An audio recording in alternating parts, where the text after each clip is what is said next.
दादा दादा काय झालंय? माफ करा आम्हाला, माझ्या नवऱ्याकडनं चूक झाली असेल तर मी माफी मागते तुमची। काय काय झालंय नक्की मला सांगा ना, तुम्ही का मारताय त्याला? आणि काय काय हवंय तुम्हाला? काय हवंय? सोनं नाणं काय काय पैसे मी तुम्हाला सगळं देते, प्लीज प्लीज। त्याला हॉस्पिटलमध्ये न्यायची खूप गरज आहे, त्याची अवस्था बघा ना काय झाली। अरे हिलाही सोडू नका, अरे मारा हिला।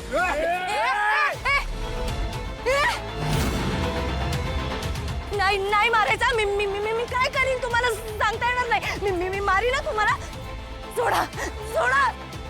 मी म्हंटल ना। तू मारणार?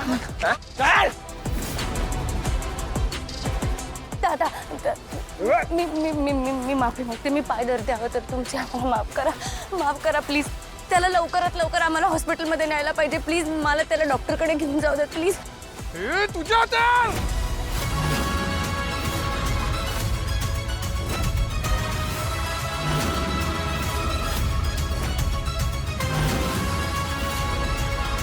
काय ही धूळ कुठून आली आता? अरे काय चाललंय?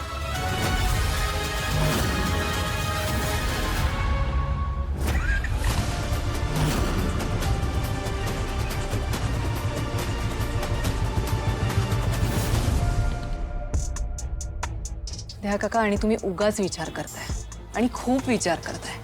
असं काही होणार नाहीये। मला मान्य आहे युवराज जरा शॉर्ट टेम्पर्ड आहे, त्याला पटकन राग येतो, पण मला ह्याची सुद्धा 100% खात्री आहे की तो कुठलंही चुकीचं पाऊल नाही उचलणार। कसा विश्वास ठेवू ग कौशिकी? केदारला घराबाहेर काढण्यासाठी तारिणीवर चोरीचा खोटा आरोप करताना केवढं मोठं कारस्थान रचलं त्यांनी बघितलंच ना। पण जोपर्यंत वादविवाद होते तोपर्यंत सगळं ठीक होतं, पण हे सगळं सुद्धा मर्यादा ओलांडूनच वागणं आहे ना त्याचं। ए तुमच्याशी बोलतोय, कुठे गेले? हा, त्याने आमच्या डोळ्यात धूळ टाकली आणि ते थोड्या वेळातच गायब झाले भाऊ। गायब झाले? पण ते जास्त दूर गेले नसतील भाऊ। त्या पोराच्या डोक्यात मी एकच असा घाव घातलाय, तो मेला असेल भाऊ। द्या काका, असा अविश्वास नका दाखवू त्याच्यावर। असं करून तुम्ही त्याला दुय्यम वागणूक देताय असं नाही वाटत आहे का तुम्हाला? म्हणजे युवराजला प्रत्येक वेळेला हेच वाटत राहणार की तुमचा फक्त केदारवर विश्वास आहे, त्याच्यावर नाही। ती सुद्धा चुकीचंच आहे ना? मग मी काय करू कौशिकी, मला सांग।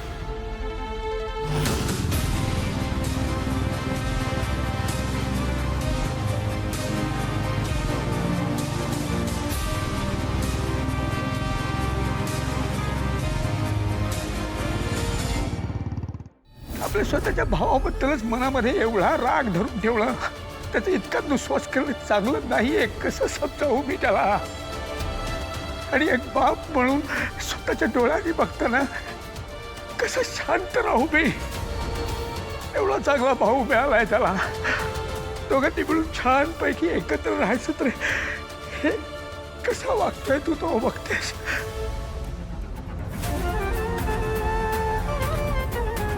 केदार प्लीज जागा हो। केदार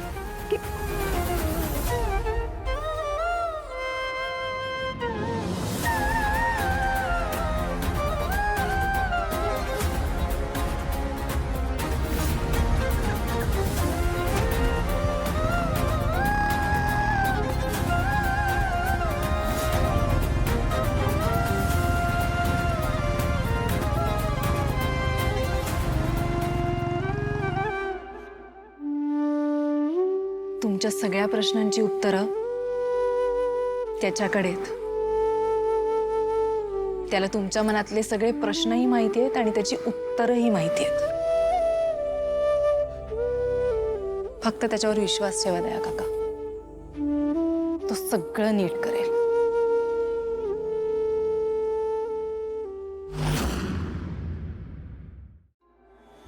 आपण आलो हॉस्पिटलमध्ये, ठीक आहे? डॉक्टर सावकाश, बस सावकाश, डॉक्टर।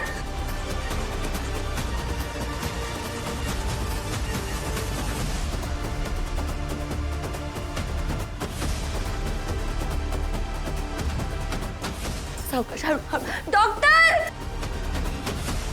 डोळे उघडे ठेव केदार.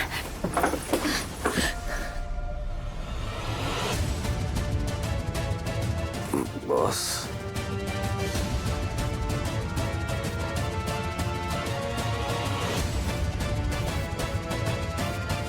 तुझ्या आईचं मंगळसूत्र कोणी आपल्याला बघितलं नाही ना? हं? कोणाला संशय नाही ना आला आपल्यावर? नाही आला कोणाला संशय आणि तुला काहीही होणार नाही. दादा मदत करा ना प्लीज. डोळे उघडे केदार, डोळे उघडे ठेवा. डॉक्टर डॉक्टर प्लीज प्लीज याला एकदा बघा ना. ह्याला लागले हो खूप जोरात. मी इथे येईपर्यंत तो शुद्धीवर होता पण इथे आल्यावर बेशुद्ध झालाय. खूप रक्त वाहतोय मगासपासून, खूप वाहून गेले आणि अजूनही वाहत आहे. हे बघा मॅडम, मला ही ऍक्सिडेंटची किंवा मारामारीची केस वाटते. तुम्ही अगोदर पोलीस कंप्लेंट करा. अहो मी पोलीस, मी पोलिसांची सगळी प्रोसिजर पूर्ण करते. मी सगळं करते. मी केस फाईल करीन पण तुम्ही काम तर सुरू करा ना तुमचं प्लीज. अशा केसेसमध्ये पहिलं प्रोसिजर पूर्ण करावी लागते, त्याशिवाय आम्ही काही करू शकत नाही. I am sorry. ठीक आहे ठीक आहे. घे शाबास. अरे असू दे हा येस येस.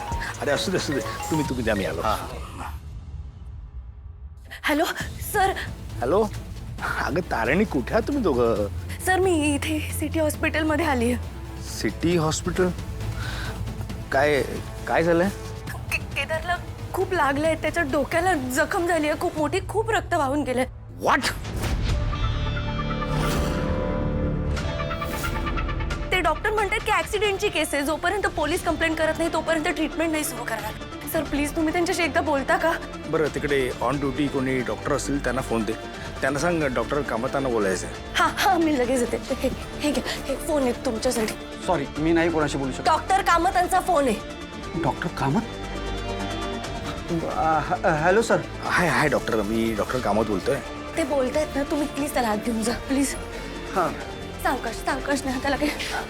हळू. Okay sir. आता तुमचं फॅमिलीचा मेंबर आहे म्हटल्यावर काही प्रश्नच येत नाही. मी ट्रीटमेंट सुरू करतो. तारिणीला फोन द्या. ओके. हा सर. हे बघ, डॉक्टर्स ट्रीटमेंट सुरू करतात आणि मीही पोचतोय. हां. हो थँक्यू सर. अरे थँक्यू काय, आपल्या घरातली गोष्ट आहे. आणि तू अजिबात काळजी करू नकोस. केदार अगदी ठणठणीत बरा होईल. हां चल. ओके बाय बाय बेटा. हो.